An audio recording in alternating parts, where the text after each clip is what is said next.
মাননীয় প্রধানমন্ত্রী অনুগ্রহ করিয়া বলিবেন কি, দেশের দক্ষিণাঞ্চলের উপকূলীয় এলাকায় ভৌগোলিক গুরুত্ব, জলবায়ু পরিবর্তনের ঝুঁকি, জলোচ্ছ্বাস, সাইক্লোন, প্রাকৃতিক দুর্যোগ এবং এই অঞ্চলের বিশাল জনগোষ্ঠীর অর্থনৈতিক মুক্তি এবং টেকসই উন্নয়নের নিশ্চিতকল্পে সরকার কর্তৃক পৃথক একটি উপকূলীয় বিষয়ক মন্ত্রণালয় গঠন করা হইবে কিনা, হইলে তাহা কবে নাগাদ বাস্তবায়ন করা হইবে? ধন্যবাদ মাননীয় স্পিকার। মাননীয় প্রধানমন্ত্রী। ধন্যবাদ মাননীয় স্পিকার, ধন্যবাদ মাননীয় সংসদ সদস্য আপনার প্রশ্নের জন্য।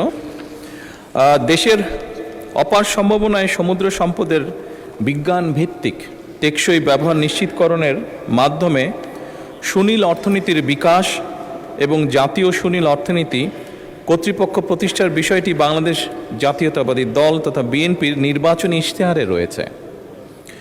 এছাড়া 2005 সালে তৎকালীন বিএনপি সরকার উপকূলীয় অঞ্চল নীতি 2005 প্রণয়ন করে, যা উপকূলীয় অঞ্চলের উন্নয়ন এবং সুরক্ষা একটি গুরুত্বপূর্ণ মাইলফলক।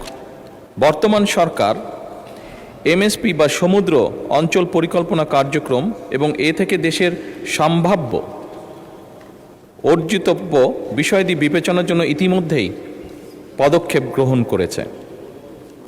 সামুদ্রিক সম্পদ, মৎস্য, পর্যটন এবং পরিবেশ সংরক্ষণের মধ্যে সমন্বিত ভারসাম্য প্রতিষ্ঠা এবং সুনীল অর্থনীতির টেকসই ও দীর্ঘমেয়াদী উন্নয়ন নিশ্চিত করার লক্ষ্যে প্রয়োজন হলে 2026-27 অর্থ বছরেই প্রাতিষ্ঠানিক কাঠামো গড়ে তোলার বিষয়টি সক্রিয় বিবেচনাধীন রয়েছে।